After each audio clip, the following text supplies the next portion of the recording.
My name is Corinne Leland. I was 17 years old when my father decided my future was not mine to have. No daughter of mine needs an education, my father said. Then he ripped my college acceptance letter in half, right there at the dinner table, in front of my grandmother, my uncle, and my 14-year-old brother. That letter was everything: Penn State, a partial scholarship, 9 months of secret applications, late night essays, and a school counselor who believed in me when no one else did. 9 years of cooking his meals, scrubbing his floors, and swallowing every dream I ever had, and he turned it into confetti on a dinner plate. I thought that was the worst moment of my life. I was wrong. Within 30 seconds, my grandmother did something that unraveled 20 years of my father's authority, and it all started with a piece of paper he didn't know existed. Before I go on, please take a moment to like and subscribe, but only if you genuinely connect with this story. Drop your location and local time in the comments. I'd love to know where you're listening from. Now, let me take you back to the fall of my senior year, the week everything changed. The house on Maple Street looked respectable from the outside. Two-story brick, white shutters, a lawn Gerald mowed every Saturday morning at exactly 7:15. Not because he enjoyed it, but because he needed the neighbors to see him doing it. Image mattered to my father. Control mattered more. Inside, every square inch operated on his terms. The thermostat stayed at 64 degrees in winter, because he said anything higher was wasteful. The television remote lived on the armrest of his recliner. His recliner, his channel, his schedule. Dinner was served at 6 sharp, and God help you if the salt wasn't on his side of the table. And that table, a heavy oak dining table with carved legs and a water stain in the shape of a crescent moon near the corner where I always sat, had been in the house since before I could remember. My grandmother bought it when she first furnished the place, 22 years ago. But my father called it my table, the way he called everything in that house my. This is my house, my rules. I heard that sentence every week, sometimes twice, sometimes before breakfast. I was 10 years old the first time he handed me a spatula and told me to make eggs. I burned them. He didn't yell. He just stared at me with this flat, quiet look that was somehow worse than yelling and said, "Your mother could do this in her sleep. Figure it out." So I figured it out. Eggs, then pancakes, then full dinners, roast chicken, mashed potatoes, green beans, the rotation he liked. I did the laundry. I scrubbed the bathroom tile on my knees. I packed my little brother Tyler's lunch every morning and walked him to the bus stop. I was not his daughter. I was his housekeeper. I just didn't have the words for it yet. He called it his house. But I'd learn later that he never owned a single nail in it. My mother's name was Diane. She had brown hair that curled at the ends without trying, and a laugh that made you feel like you were in on some wonderful secret. I know this because I was 8 years old when she died, and those two details are the ones I've held on to the tightest. Breast cancer. Stage 3 by the time they caught it, stage 4 by Christmas. She was gone before the tulips came up in the yard she'd planted the spring before. After the funeral, my father changed. Or maybe he didn't change. Maybe the grief just burned away whatever thin layer of softness had been keeping the rest of him hidden. He moved through the house like a man sealing off rooms. First the photos came down. Every picture of my mother, off the walls, off the fridge, off the mantel, packed into a cardboard box and shoved into the garage behind the snowblower. I snuck one out. A small snapshot of her holding me at the county fair, cotton candy stuck to my chin, both of us laughing. I kept it pressed inside my biology textbook like a secret. Then the rules tightened. No mentioning Mom at the table. No crying where he could see it. No asking when things would feel normal again. "Your mother had dreams too," he said to me once when I was 12 and made the mistake of telling him I wanted to be a nurse someday. Look where that got her. He said it the way you'd comment on the weather. Just a fact. like dying was something she'd done on purpose to inconvenience him. I found out years later, from my grandmother, in a sentence she started and then stopped, looking away, that my father had forbidden my mother from going back to school. Diane had wanted to finish her nursing degree. He said no. She stayed. That was the first time I understood that silence in our family wasn't peace. It was obedience. My daily routine was simple, the way a cage is simple once you stop rattling the bars. 5:30, alarm. 5:45, downstairs, coffee started, eggs on the skillet. Gerald, I started calling him that in my head around 15, though never out loud, liked his coffee black with exactly 1 sugar, and if I forgot the sugar, he'd push the mug to the center of the table without a word and wait for me to fix it. 6:15, Tyler's lunch packed, his backpack by the door. 6:30, Gerald's lunch packed too, because apparently a 47-year-old man couldn't manage a sandwich. 7, bus stop with Tyler. 7:40, school. 3 o'clock, home. 3:15, dishes from the morning, laundry if it was Monday or Thursday, vacuuming if it was Wednesday. 5:30, start dinner. 6, serve. 6:45, clear the table. Wash everything by hand because Gerald said the dishwasher was a waste of water. 8, homework. Finally. 9:30 or later. Bed, if I was lucky. He checked the fridge to make sure I'd shopped right. He checked my phone, a flip phone so old the hinge was held together with tape, to make sure I wasn't wasting time. He didn't allow extracurriculars, no clubs, no sports, no friends over. You've got responsibilities, he'd say, like I was 40 with a mortgage instead of 17 with a geometry test. I know what you're thinking. Why didn't I leave? I was 17. I had $11 in a mason jar under my bed. I couldn't sign a lease, open a bank account, or enroll myself in school without a guardian. My Uncle Russell was too scared of Gerald to take me in. And if I fought back, if I made noise, Gerald had one threat that silenced everything. Keep it up, and I'll make sure your grandmother never sees you again. She was the only person left who made me feel like a person. So I stayed quiet. I stayed useful. I stayed. But that September, something arrived in the mail that changed everything, and it almost didn't reach me. Here's something Gerald didn't know. I applied to college. Not openly, not proudly. In secret, like a crime.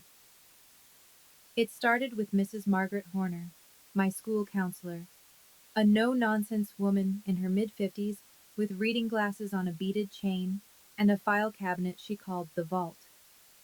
She'd noticed things. The way I flinched when someone raised their voice in the hallway.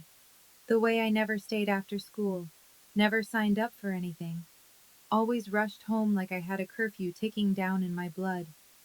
One afternoon in January of my junior year, she asked me to stay for a minute. She closed her door, and she said, "Corinne, what do you want to do with your life?" No one had asked me that, ever. She helped me with everything. SAT prep books she lent from her own shelf. Application fee waivers. Essay drafts written during lunch in her office.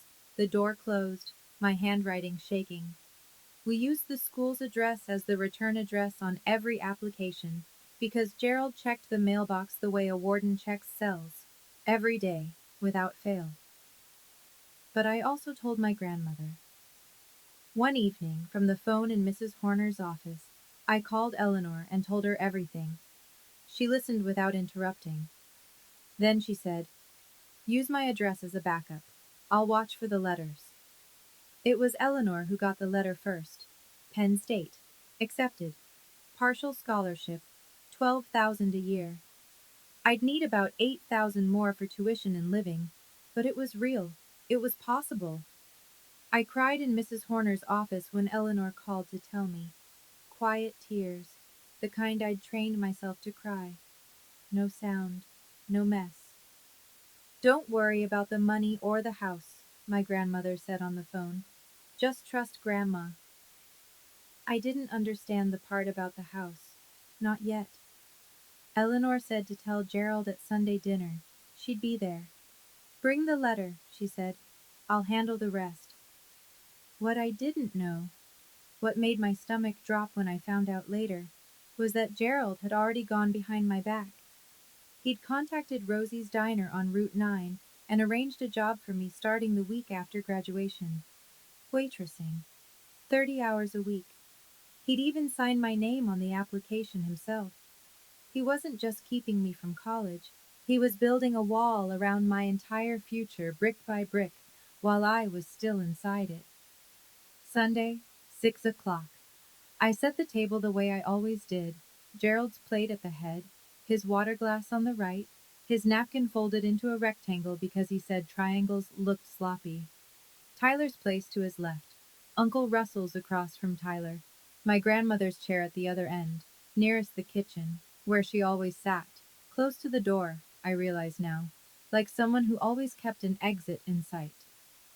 I'd cooked the usual rotation: roast chicken, mashed potatoes, green beans with garlic. Gerald's menu, Gerald's schedule, Gerald's rules. The smell of rosemary filled the kitchen, and I remember thinking how strange it was that something could smell like home and feel like a trap at the same time. Eleanor arrived at 5:45. She wore her camel cashmere coat, the one good thing she owned, the one she wore to every family dinner like it was armor. She kissed my forehead at the door, squeezed my hand once, and set her leather handbag, structured, dark brown, worn soft at the handles, on the floor beside her chair. I didn't notice how carefully she placed it. I didn't notice that it was heavier than usual. Gerald was in a good mood. That should have been my first warning. He came downstairs whistling, clapped Tyler on the shoulder, even said, "Smells good," as he sat down. A compliment so rare I almost dropped the serving spoon. I knew why he was cheerful. He thought next week I'd be filling ketchup bottles at Rosie's. His plan was working. My plan was under my seat cushion in a sealed envelope. I waited until everyone had their plates. Until Gerald took his first bite and nodded, the way he did when the food met his standards. Until the table was quiet. Then I pulled out the envelope. "Dad," I said. My voice was steady, but my hands weren't. "I got accepted to Penn State, with a scholarship." I held the envelope out to him like an offering, like a child showing a drawing to a parent and praying they'll put it on the fridge. Gerald set down his fork. He looked at the envelope the way you'd look at something dead on the side of the road, with a kind of distant, vaguely offended curiosity. He took it, pulled the letter out, read it slowly, his eyes tracking left to right, his jaw tightening with each line. Then his face went red. Not angry red, darker. The red of something that had been pressurized too long. He tore the letter in half. The sound, that clean, sharp rip, cut through the kitchen louder than any shout. He tore it again. 4 pieces. Then he dropped them onto his plate, right next to the chicken bones and the smear of mashed potatoes. "No daughter of mine needs an education," he said. Not yelling. Worse. Level. Absolute. Like he was reading a rule off a wall. "You're staying right here." He looked around the table. At Tyler, who stared at his plate. At Russell, who suddenly found his green beans fascinating. At Eleanor, who hadn't moved. "Nobody encourages this nonsense," Gerald said. "She's got a job at Rosie's starting next month. That's the end of it." I looked down at the pieces of my letter. 9 months of work, the late nights in Mrs. Horner's office, the essay I'd rewritten 11 times, the SAT I studied for using a prep book with someone else's notes in the margins. All of it sitting on a dinner plate soaking in gravy. Then Gerald leaned back in his chair and said the thing I will never forget.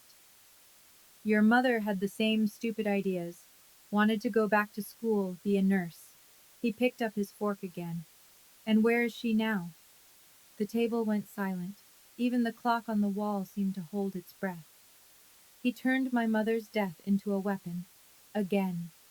I wanted to cry, but I knew, the way you know fire is hot, the way you know ice is cold, that crying in front of Gerald meant losing. So I swallowed it. I sat there with my hands flat on my lap, and I swallowed it whole. Gerald wasn't done. He turned to my grandmother. She was sitting perfectly still at the end of the table, her hands resting on either side of her plate, her face unreadable. "This is your doing, isn't it?" he said, pointing his fork at her. "Filling her head with ideas.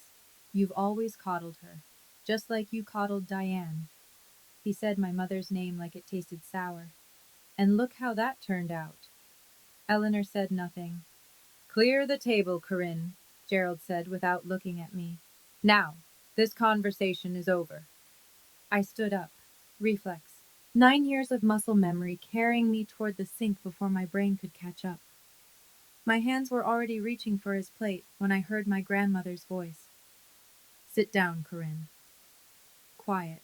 Not loud. But something in it stopped me cold.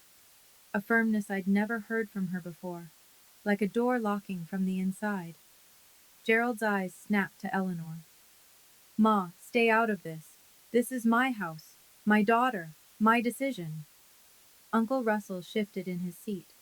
"Gerald, maybe we should talk about this."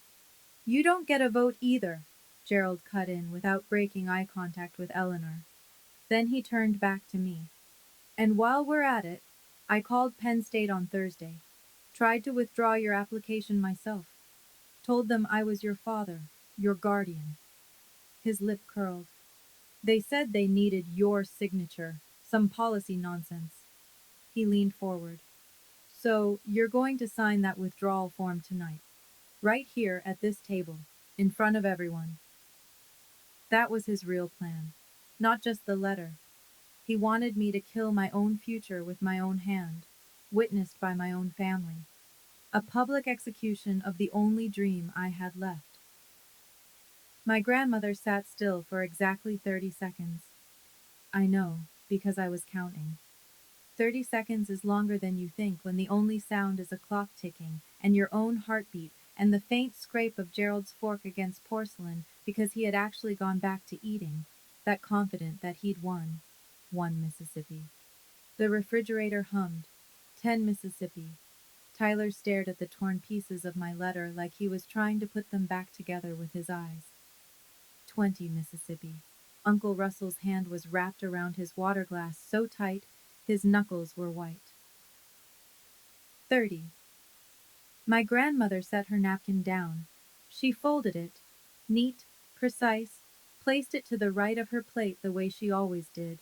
Like even this small act deserved dignity. Then she pushed her chair back and stood up. She moved slowly. Not frail, deliberate. She walked to the coat closet by the front door and took out her camel cashmere coat. She put it on, one arm at a time, and buttoned it at the waist with steady hands. Gerald looked up from his plate. "Where are you going? Dinner's not over." Eleanor walked back to the table. She stood behind her chair. She looked at my father. Not through him, not past him, but directly at him. The way you look at someone you finally stopped making excuses for. And she said 2 words. "Pack her bags." Gerald laughed. A big laugh. A real laugh. The kind that comes from the belly and fills a room. The laugh of a man who believes the world is organized exactly the way he arranged it. "Pack her bags," he said, still grinning. "And send her where? With what money?" My grandmother didn't answer. She reached down, unclasped her leather handbag, and pulled out a stack of papers held together with a single staple. What she put on the table next was the reason my father had been living like a king in a castle that was never his.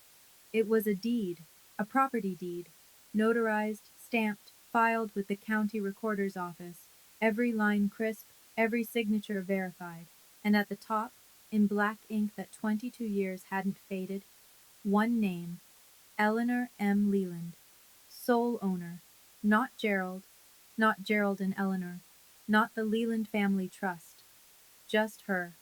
One name, one woman, one signature. This house has been in my name since 2002, Eleanor said. Her voice didn't waver.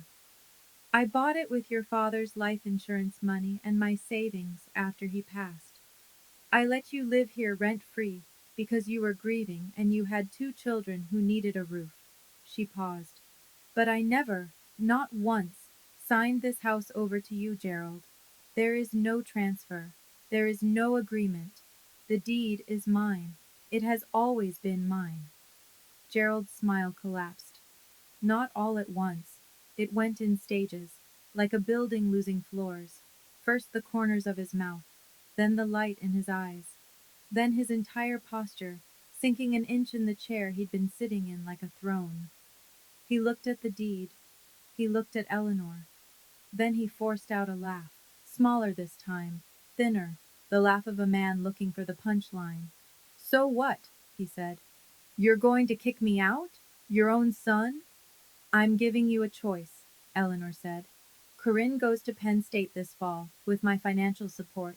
You let her go. You support her, and you keep living here. She tilted her chin slightly. Or you fight this, and I call my attorney tonight. Uncle Russell leaned forward and picked up the deed, reading it. His eyebrows climbed his forehead. He set it down without a word, but the look he gave Gerald was one I'd never seen from him before. Something between shock and a quiet, long overdue recognition. Tyler's mouth was open. He was looking at me, then at Eleanor, then back at me, like he was watching the world rearrange itself. And me?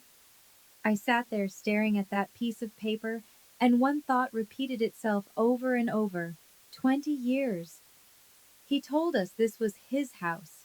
He made every rule, controlled every corner, decided who ate, who spoke, who mattered. All of it built on a lie he never bothered to verify. Gerald's face cycled through something I'd never seen before. Confusion, then fury, then a hard, brittle composure, like a man patching a cracked wall with his bare hands. He pushed the deed to the side of the table. You think a piece of paper scares me? He said. I've been maintaining this house for 20 years. 20.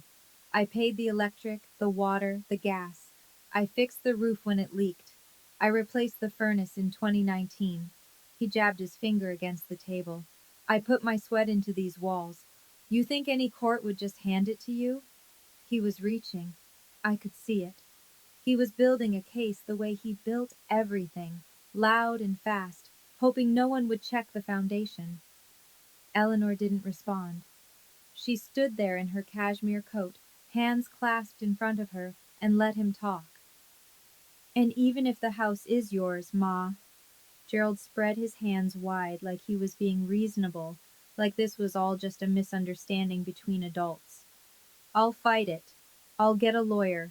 You really want to drag your own family to court? That was his card. Guilt. The same tool he'd used on me for 9 years, on my mother before that, probably on Eleanor before that. The threat wasn't legal, it was emotional. You'll be the one who broke this family. Then he turned to me. His voice dropped. Low, almost gentle, the way a trap sounds when it's being set.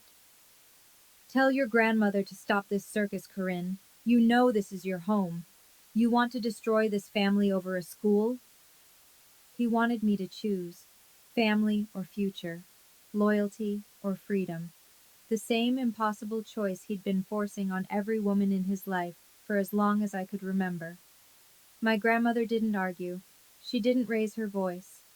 She reached into her handbag again. It was a flip phone. Old, silver, small, almost identical to the one Gerald had given me, the one he tracked and monitored. But Eleanor's was hers, paid for with her own money, listed under her own name. She pressed one button. Speed dial. The kitchen was so quiet I could hear the tinny ringing through the speaker. One ring, two rings, then a click. Hello, David? It's Eleanor Leland. Her voice was conversational, almost pleasant, like she was confirming a lunch reservation. I need you to begin the process we discussed. Yes. The 30-day notice. A pause. Yes. Tonight. Another pause. Thank you, David. I appreciate it. 40 seconds. She closed the phone and slipped it back into her handbag. Gerald stared at her. The laugh was gone. The bluster was gone. What was left was something raw, the look of a man hearing a sound he can't identify in the dark. You're bluffing, he said, but his voice cracked on the second word. Gerald, Eleanor said, and for the first time, I heard something almost like sadness in her tone. Not for herself, but for him, for the version of her son she'd spent 20 years hoping would show up. I have never bluffed a day in my life. You have 30 days, or you let Corinne go to college. She picked up her handbag. Choose. Let me explain something. David Mercer was Eleanor's real estate attorney. She hadn't called him on impulse. She'd consulted him 2 weeks earlier, right after Gerald had ripped up the first piece of mail from Penn State, an orientation packet, right in front of me at breakfast without a second thought. That was when Eleanor began preparing the paperwork. The eviction documents were already drafted. She was just waiting for Gerald to cross the last line. He crossed it with confetti on a dinner plate. Eleanor walked to the front door, then stopped. She turned back. Not to Gerald, but to me. Pack a bag, honey. You're coming home with me tonight. I stood up. Not fast, not dramatic, just up. The way you stand when you've decided something and your body finally agrees. Sit down, Gerald said. His chair scraped back. He was on his feet now, too, one hand flat on the table, the other pointing at me. You're not going anywhere. I looked at my father. Not at his hand, not at the floor, at him. And for the first time in 9 years, I didn't drop my eyes. I've been sitting down for 9 years, Dad. I'm done. His mouth opened, but nothing came out. I genuinely think, it was the first time anyone in that house had said no to him and meant it. I walked upstairs. My room was small, the smallest bedroom, the one with the window that didn't lock properly, and the ceiling stain shaped like a boot. My backpack, a faded JanSport I'd had since freshman year, was already half packed. Mrs. Horner had told me months ago to keep a go bag ready. Just in case, she'd said. At the time, I thought she was being dramatic. She wasn't. I grabbed it. Clothes, toothbrush, the SAT prep book, my journal. Then I reached into my biology textbook and pulled out the photo of my mother at the county fair. Cotton candy, laughter, a version of my life that cancer and Gerald had erased. I slipped it into my jacket pocket, against my heart. Tyler was standing in the hallway, 14 years old, still in his baseball jersey, his eyes red. Corinne, I pulled him into a hug. He was almost my height now. I'm not leaving you, I said into his hair. I'm just leaving this. I went downstairs. Gerald stood at the bottom of the staircase blocking the door. If you walk out that door, he said, and his voice was shaking now, don't come back. I walked past him. He didn't move to stop me. I think some part of him knew, had maybe always known, that the only thing keeping me there was the lock, and the lock had just been changed. Eleanor had the car running, headlights on, engine humming, the passenger door already open. Behind me, I heard Russell's voice, quiet, almost apologetic, but clear enough to carry. I'll bring the rest of her things tomorrow, Ma. It was the first time Uncle Russell had ever gone against Gerald in front of the family. It would not be the last. I got in the car. I put my backpack on my lap.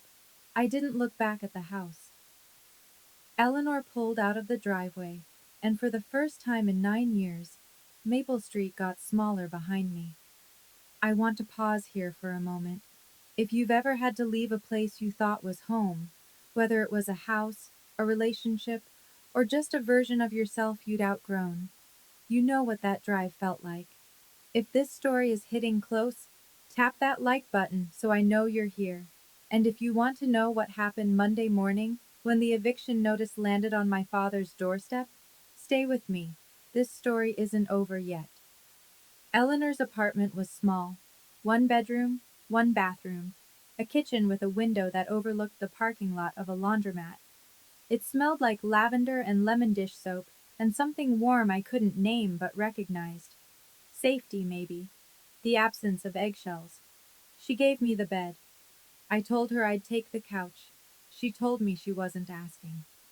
I've slept on worse, she said, pulling an extra blanket from the hall closet. Your grandfather snored like a diesel engine for 41 years. A sofa is an upgrade. I lay in her bed in the dark, staring at the ceiling, and the voice in my head was not my own. It was Gerald's. You just destroyed your family. You're selfish. Who do you think you are? 9 years of his voice, embedded in me like splinters. I could leave the house, but I couldn't leave that. A knock on the door. Eleanor came in with a mug of warm milk and sat on the edge of the bed. She didn't say anything for a while. Then, your mother would be so proud of you tonight. That broke me. Not Gerald's cruelty, not the torn letter, not the walk past him at the bottom of the stairs, but those 7 words, spoken quietly in a small bedroom that smelled like lavender. I cried, not the silent, controlled tears I'd trained myself to produce. Real crying, the ugly kind, the kind I hadn't allowed myself since I was 8 years old. Eleanor held my hand and let me finish. Then she told me something I wasn't expecting. She'd opened a savings account in my name when I was 10. $200 a month from her teacher's pension, every month, for 7 years. It's at $16,800, she said, as matter-of-factly as if she were reading a grocery receipt. Between that and the scholarship, you'll be fine for the first year. We'll figure out the rest. I wiped my face. Grandma, why didn't you do this sooner? She was quiet for a long time, long enough that I thought she hadn't heard me. Because I kept hoping he'd change, she said. That was my mistake. Gerald didn't wait long. The calls started the next morning. Eleanor's phone rang at 7:15. She looked at the screen, silenced it, and went back to making toast. It rang again at 7:20. 7:31, 7:45. She let everyone go to voicemail. Then he called me. The first time his voice was soft, almost unrecognizable. Come home, sweetheart. We can talk about this. I was upset. I said things I didn't mean. Let's sit down like a family. I didn't answer. I just listened. 2 hours later, the second call. The sweetness was gone. You're making a fool of yourself, Corinne. The whole town is going to know about this. You want people talking? You want that on you? The third call came at 9:40 that night. His voice was cold and flat, the Gerald I knew best. If you don't come back by Friday, I'm cutting you off completely. No phone, no insurance, nothing. You'll have nothing. He called Uncle Russell next. Russell told me later, quietly, almost ashamed, that Gerald said, "You help them. You're dead to me. I mean it." On Tuesday, Gerald showed up at my school. He walked into the front office and demanded to see me. The receptionist, a woman named Linda who'd worked there 20 years and did not care for men who raised their voices in her lobby, told him he needed an appointment. He didn't have one. Mrs. Horner was alerted. She pulled me out of third period history and walked me to her office through the back hallway. He's in the building, she said, her hand on my shoulder. You're safe. He can't get past Linda. That evening, Gerald posted on Facebook. I saw it because 3 classmates sent me screenshots within an hour.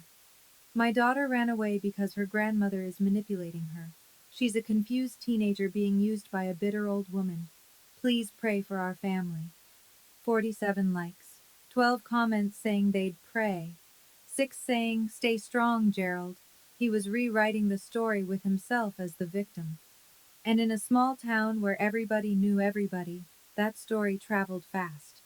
Small towns are beautiful until you need one to mind its own business. Within 3 days, the version of events circulating through our zip code bore almost no resemblance to reality. Eleanor was the villain, a controlling grandmother overstepping boundaries, turning a teenage girl against her loving, hard-working father. Gerald was the victim, a widower, a single dad, a man who'd sacrificed everything and was being punished for it. A neighbor named Doris, the kind of woman who attended every funeral in town whether she knew the deceased or not, called Eleanor on Wednesday. "How could you do this to Gerald?" she said. "He lost his wife. Now you're taking his daughter? That poor man." Eleanor, to her credit, didn't hang up. She said, "I appreciate your concern, Doris. This is a family matter," and ended the call politely enough that Doris couldn't repeat anything damaging. At school it was worse.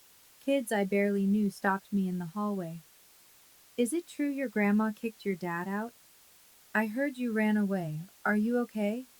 One girl from my English class said, loud enough for everyone to hear, "My mom says your dad is heartbroken." I smiled. I nodded.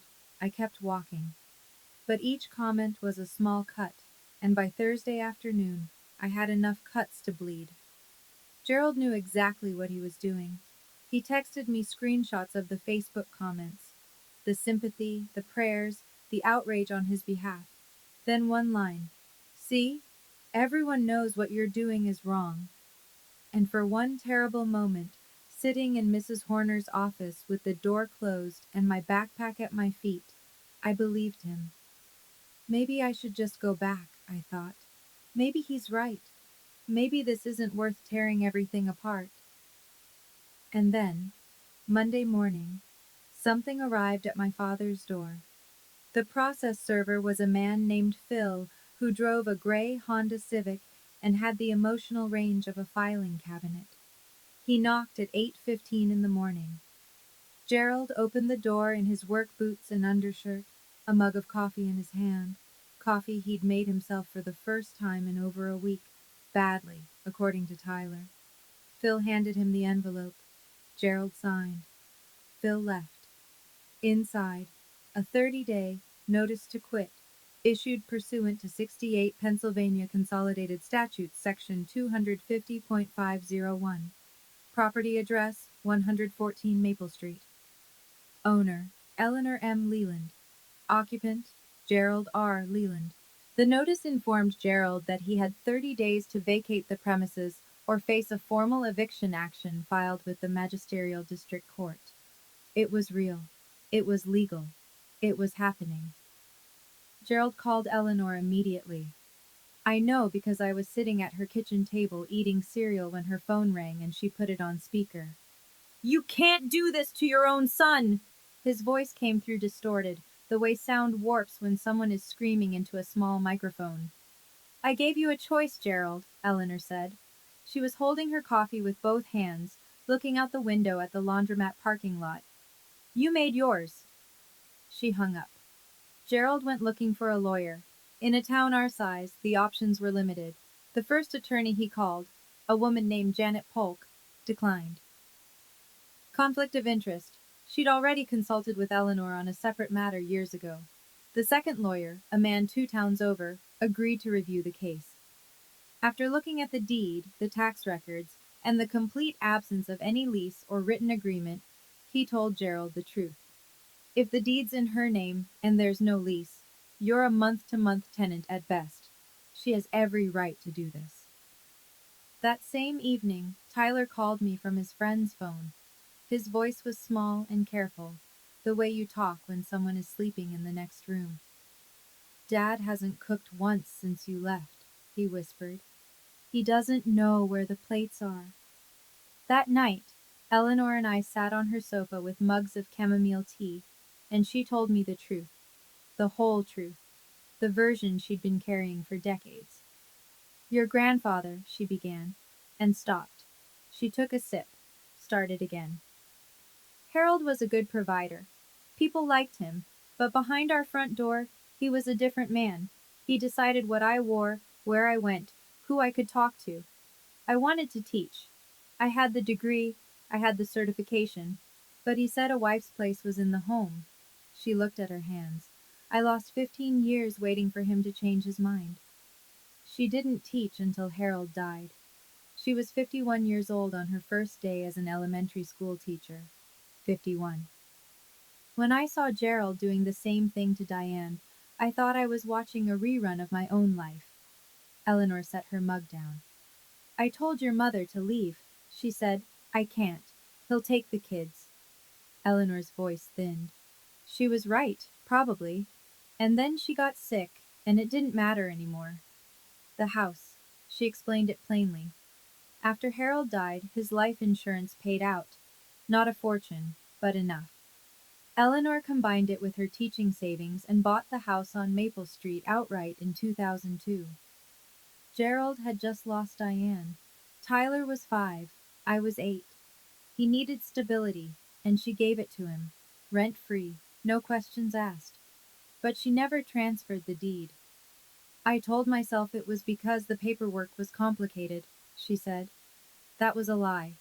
The truth is, I knew. I knew who Gerald was becoming, and I kept that deed because somewhere in the back of my mind, I believed that one day I might need it. She was right. It just took 20 years. She reached under the sofa cushion and pulled out a manila folder. Property tax records, every year, all 22 of them. Her name on every receipt. A printout of an email from David Mercer confirming the title was clear. Then she said something that made the room go very still. There's one more thing. Your mother left you a letter. I asked about the letter. Eleanor shook her head. Not yet, sweetheart. When you're ready. I wanted to argue, but something in her face told me she'd been guarding that letter for 9 years, and she wasn't going to hand it over at 11 o'clock on a Tuesday. She'd know the right moment. She always did. So instead, we prepared. David Mercer's office was above a hardware store on Main Street. He was a calm, gray-haired man in his 60s who spoke in complete sentences and kept a framed photo of his golden retriever on his desk. Not the kind of lawyer you see on television, the kind you actually need. He walked us through everything. The deed was unambiguous. Eleanor was the sole legal owner. Gerald had no lease, no rental agreement, no written promise of any kind. Under Pennsylvania law, he was what's called a tenant at will, someone occupying property with the owner's permission, which the owner could revoke with proper notice. The 30-day notice has been served, David said. If he doesn't vacate, we file for eviction with the Magisterial District Court. A hearing will be scheduled within 10 days of filing. He looked at me. How old are you, Corinne? 17. I turn 18 in July. He nodded. Your grandmother can serve as your financial sponsor for Penn State. Once you're 18, your options expand further. Mrs. Horner, meanwhile, had been working the other side. She contacted Penn State's admissions office to confirm my acceptance was still active. Gerald hadn't managed to withdraw it, because they required my signature, which he didn't have. The financial aid office walked us through the numbers. Eleanor's savings plus the scholarship covered year 1, with room to apply for additional aid. Mrs. Horner helped me file a FAFSA with a dependency override, supported by a letter she wrote herself documenting my home situation. For the first time, my future wasn't a dream someone could tear up at a dinner table. It was a file, a folder, signatures, stamps, and numbers that added up. For the first time, I wasn't asking for permission. I was filing paperwork. Gerald did not go quietly. He found a lawyer, a man named Craig Weiss from a town 40 minutes away, the kind of attorney who took cases on contingency and asked questions later. Within a week, Weiss filed a response to the eviction. Gerald claimed adverse possession and cited a verbal agreement in which Eleanor had allegedly promised to transfer the house upon his retirement. There was no such agreement. Eleanor told David Mercer this with the same calm she applied to everything. I never said that. Not once. Not ever. But Gerald wasn't relying on truth. He was relying on delay and intimidation, two things he'd been perfecting his entire life. Weiss sent a letter to Eleanor suggesting she was being unduly influenced by her granddaughter. The letter used the phrase potential elder exploitation and hinted that Gerald might contact the Department of Aging if Eleanor didn't reconsider. So Gerald did exactly that. He called the county's area agency on aging and reported that his 72-year-old mother was being financially manipulated by a minor.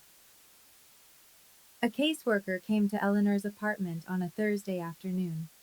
Her name was Beth, and she was thorough. She interviewed Eleanor alone for 45 minutes. She reviewed the deed, the bank records, the correspondence with David Mercer. She asked Eleanor 3 times, in 3 different ways, whether she was being pressured by anyone. Eleanor answered each time the same way. I am of sound mind. I have my own attorney, and I am making this decision freely. Beth closed the case the same day. No evidence of exploitation, the report read. Client is alert, oriented, and represented by counsel. That Friday night, Gerald showed up at Eleanor's apartment at 11 o'clock. He pounded on the door hard enough to rattle the chain lock. You're going to regret this, Ma, he shouted. Both of you! Eleanor called the police. They arrived in 9 minutes. Gerald was escorted to his truck and given a verbal warning. A report was filed, incident number and all. He drove away. I stood in the hallway behind Eleanor, my hand on the wall, and told myself the truth. He wasn't fighting for his family. He was fighting for control, and he was losing it. But there was something Gerald didn't know, something my grandmother had been carrying for 9 years.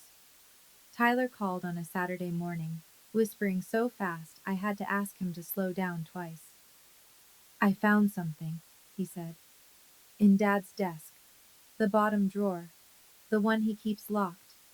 He left the key in his jacket and I looked. What Tyler found was a manila folder. Inside it, every piece of college mail that had ever been sent to me. Not just the Penn State acceptance. There were letters from Temple University, a brochure from the University of Pittsburgh, a SAT score report I'd never seen. All of it intercepted from the mailbox over the past year, shoved into a drawer and locked away. My father hadn't made a rash decision at a dinner table. He'd been systematically erasing my future for months. Tyler took photos with his friend's phone and sent them to me. I sat on Eleanor's couch and scrolled through image after image. Envelopes with my name on them, opened, read, and hidden by the man who was supposed to protect me. And then, at the bottom of the folder, Tyler found something else. A congratulations card, addressed to me, postmarked 8 years ago. The handwriting was unfamiliar. The return address was in Philadelphia. It was from my Aunt Patricia, my mother's sister, the woman Gerald told me wanted nothing to do with us after the funeral. The woman he said had moved on and forgotten about you. She'd written, Corinne, honey, congratulations on starting high school. Your mama would be so proud. I think about you every single day. Love, Aunt Patty. 8 years. He'd kept her from me for 8 years. I don't want to be like him, Corinne, Tyler said, and his voice broke on my name. Gerald did not vacate the house. 30 days came and went. He stayed on Maple Street like a man who believed that stubbornness was the same as a legal right. So Eleanor and David Mercer filed for formal eviction with the Magisterial District Court, and a hearing was scheduled for a Tuesday morning, 3 weeks later. The courtroom, if you could call it that, was a small room in the municipal building off Route 6. Fluorescent lights, wood-paneled walls, an American flag in the corner that leaned slightly to the left. 5 rows of wooden benches for spectators. A raised desk for the judge. No jury, just people and paper. Gerald sat on the left side with Craig Weiss. He was wearing a dress shirt, light blue, ironed, the first time I'd ever seen him in anything but flannel or a work polo. Khaki pants with a sharp crease. But his work boots peeked out beneath the cuffs, scuffed and familiar, and somehow that detail made me sadder than anything. Eleanor sat on the right with David Mercer. She wore a navy blazer over a white blouse, her silver hair in a low bun, her posture the kind of straight that comes from decades of standing in front of a classroom. She looked like exactly what she was, a retired teacher who had done her homework. I sat in the first row behind Eleanor. My hands were in my lap. My backpack was at my feet. Behind us, Uncle Russell, who had driven 40 minutes to be there. A few faces I recognized from town, people who'd seen the Facebook post, heard the gossip, and come to watch. The court clerk, a young woman with a laptop, recorded everything. The room was small, but it had an audience. And audiences change the way people behave.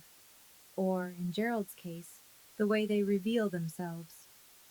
Judge Morrison entered, a woman in her early 60s, silver reading glasses, no nonsense. She sat down, opened the file, and said, "Let's begin." Craig Weiss went first. He spoke quickly, building Gerald's case like a man stacking cards on a windy day. Gerald had maintained the property for 2 decades. Gerald had paid utilities. Gerald had invested significant sweat equity into the home. There was, Weiss argued, an implied agreement that Eleanor would eventually transfer ownership. Judge Morrison listened. She did not interrupt. She took notes. David Mercer stood up. He was quieter than Weiss, slower, and somehow more devastating for it. He presented the deed. Filed with the county recorder's office in 2002, Eleanor M. Leland, sole owner. He presented 22 years of property tax receipts, all in Eleanor's name. He presented a title search confirming no liens, no transfers, no co-owners, no encumbrances of any kind. Your Honor, Mercer said, the deed is unambiguous. My client is the sole legal owner. There is no lease, no written agreement, and no evidence, written or otherwise, of a promise to transfer. Mr. Leland is, at best, a tenant at will. The 30-day notice was properly served. Judge Morrison turned to Gerald. She removed her glasses. Mr. Leland, she said, can you present any written document, a lease, a contract, a letter, anything at all, that shows your mother agreed to transfer ownership or grant you a permanent right to reside in this property? Gerald looked at Weiss. Weiss looked at the table. It was understood, Gerald said. He leaned forward. She's my mother. Mothers don't need a contract with their sons. Judge Morrison put her glasses back on. Mr. Leland, this court deals in documents, not assumptions. She reviewed the file for another 60 seconds. Then she ruled. Eleanor had the legal right to evict. Gerald was ordered to vacate within 15 days, reduced from 30 because, as Judge Morrison noted, Gerald had already been given the original 30-day notice and had chosen to ignore it. Gerald shot to his feet. His chair scraped back against the tile floor loud enough to make the clerk flinch. "This is insane!" he shouted. "She's doing this because of a girl who wants to go to school?" The room went silent. Every person on those wooden benches heard it. Russell closed his eyes. The court clerk's fingers hovered over her keyboard. Judge Morrison stared at Gerald over her glasses for a full 3 seconds before saying, "Sit down, Mr. Leland." He sat, but the words were already out. And every person in that room understood exactly what kind of man was saying them. Did you hear what my father just said? In a courtroom, in front of a judge, in front of witnesses, because of a girl who wants to go to school. A girl, wanting to learn. That was the emergency. If that sentence hit you the way it hit me, drop a comment below. I read every single one. And if you're in the middle of your own fight right now, you're not alone. Subscribe and come with me to the end. The next part is the part I'll never forget. The courthouse parking lot was half empty and too bright. One of those crisp fall mornings where the sun hits the asphalt at an angle that makes everything look overexposed, like a photograph with the contrast turned up too high. Gerald stood next to his truck, a rusted F-150 with a cracked taillight and a faded bumper sticker that read "Support Local Plumbers." He had his keys in his hand, but he wasn't moving. He was looking at Eleanor and me as we came down the steps, David Mercer holding the door behind us. "You took everything from me," Gerald said. His voice was different, not loud, not mean, just hollow.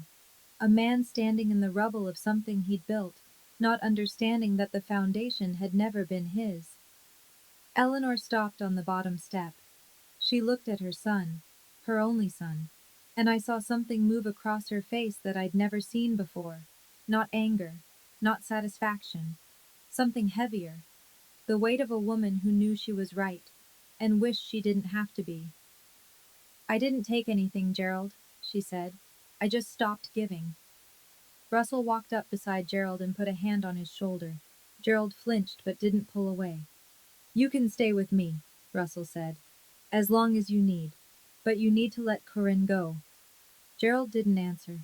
He opened his truck door, got in, and drove off. No goodbye, no last word, just the engine and the gravel and the shrinking red of his taillights.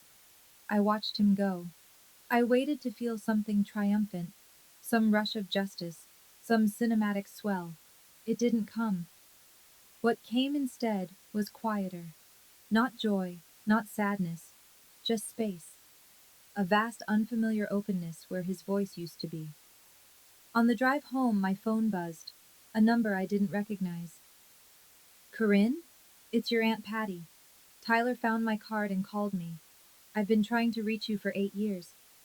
I called her back from Eleanor's kitchen, sitting on the counter with my feet dangling, the phone pressed so hard against my ear I could feel my pulse in my cheekbone. Patricia's voice was warm and cracked at the edges, like a mug you loved too much to throw away. She told me everything. She'd sent letters, birthday cards, Christmas packages, every year, for 8 years. Gerald told her, once on the phone, in a tone she said she'd never forget, that Corinne and Tyler don't want to hear from you, and that she should respect the family's wishes. Then he blocked her number. She told me she'd contacted a lawyer once about visitation rights, but since she wasn't a legal guardian, and Gerald wasn't technically denying access, just intercepting, there wasn't much she could do without proof. "I never stopped thinking about you," she said. "Not one day." Patricia lived in Philadelphia. She was a registered nurse at a hospital downtown. A nurse, the same career my mother had wanted and Gerald had crushed before it started. The coincidence sat in my chest like a stone. "Your mom talked about you constantly," Patricia said. "She wanted you to have everything she couldn't. She used to say, 'Corinne's going to be the one who makes it out.'" I was crying again, freely this time. No swallowing, no hiding, no watching the door. "Come visit before school starts," Patricia said. "Philly's only 3 hours from Penn State. You'll have family close." Family. The word felt different now. Not a chain, but a net. The night before I left for Penn State orientation, Eleanor sat me down on the edge of her bed. She was holding a small wooden box, cedar, no bigger than a shoebox, with a brass clasp that had gone green with time. "I was waiting for the right moment," she said. "I think this is it." She opened the box and handed me an envelope. It was cream-colored, soft at the edges from years of being held and put back, held and put back. My mother's handwriting on the front, round letters, careful, the kind of penmanship that belongs to someone who was taught by nuns. "For Corinne, when she's ready to fly." "She wrote it during treatment," Eleanor said. "She knew she might not." She stopped, pressed her lips together. "She gave it to me and said, 'Give it to her when she needs it most.' I've been carrying it for 9 years." I opened the envelope with hands that would not stay still. The letter was 2 pages long, written on lined notebook paper, the ink slightly smudged in places, tear stains I realized later, some hers and now some mine. She didn't write about Gerald. She didn't write about cancer. She didn't write about regret, or at least not in the way I expected. She wrote about me. She wrote about the morning I'd made her breakfast in bed when I was 7, burnt toast and orange juice with pulp I'd tried to strain through a paper towel. She wrote about the time I'd memorized every constellation on a placemat from a diner and recited them to her in the backyard. She wrote about the way I laughed, which she said sounded like bells being shaken loose. And near the end, in handwriting that had grown unsteady, she wrote the line I carry with me everywhere. Don't let anyone tell you what you're worth, especially not the people who are supposed to love you. I read the letter 3 times, the first time through tears, the second time through something deeper, the third time because I wanted to hear her voice, and this was the closest I would ever get. Eleanor was crying too, quietly, the way the women in my family had always cried, like sound was something we'd been taught to ration. She asked me to wait until you were ready to fly, Eleanor said. I think you're ready. I held the letter against my chest and breathed, and for the first time the ache of missing my mother didn't feel like a wound. It felt like a compass. Let me tell you what happened next, because the numbers matter. Numbers don't lie, and they don't change their story when someone starts crying. Gerald vacated the house on Maple Street 8 days before the court-ordered deadline. He moved into a one-bedroom apartment above a dry cleaner on the other side of town. $750 a month, the cheapest he could find. He'd been living rent-free for 20 years in a house valued at approximately $185,000. The math on what that cost him to lose is the kind of calculation that keeps a man awake at 3 in the morning. He still had his plumbing job. He still had his truck. But the thing he'd lost, the kingdom, the throne, the illusion of authority built on a piece of paper that was never his, that couldn't be replaced with overtime. Eleanor kept the house. She didn't move back in. Instead, she rented it to a young family, a couple with 2 kids and a dog, for $1,200 a month. That income went directly into a second account earmarked for my education, tuition for year 2 and beyond. Tyler stayed with Uncle Russell during the school year. It wasn't ideal, but Russell was steady, and he'd finally stopped being afraid of his brother. Tyler started seeing a counselor at school, not because anyone forced him, but because he asked. The town gossip machine, which had once churned in Gerald's favor, slowly reversed. People found out the truth in pieces: the deed, the eviction, the intercepted mail, the Facebook performance. Nobody apologized to Eleanor. Small towns don't do that. But the invitations to Gerald's side of the narrative quietly stopped, and Doris the neighbor was seen bringing Eleanor a casserole on a Thursday afternoon without explanation. He didn't lose his daughter because I left. He lost his daughter the night he ripped up that letter. 2 months into my first semester, my phone rang at 8:15 on a Wednesday evening. I was in my dorm room, textbooks spread across my bed, a half-eaten bag of pretzels on the nightstand. The number was Gerald's. I almost didn't answer, but something in me, not forgiveness, not obligation, something I still don't have a word for, made me pick up. I saw your name on the dean's list, he said. His voice was quieter than I'd ever heard it, smaller, like it was coming from a room that had gotten too big for one person. I looked it up online. Your mother, she would have liked that. I closed my eyes. It was the first time he had mentioned my mother without using her as a weapon, and I didn't know what to do with that. This tiny, late, insufficient acknowledgement from the man who'd spent a decade teaching me that my dreams were a waste of his time. Thank you for saying that, Dad, I said. But I'm not ready to talk yet. When I am, I'll call you. I hung up. I sat in the silence of my dorm room and listened to my own breathing. I didn't feel angry. I didn't feel relieved. I didn't feel the satisfaction people expect you to feel when the person who hurt you finally shows a crack in their armor. I just felt clear. Forgiveness isn't something I owe him. Maybe it'll come one day. Maybe it won't.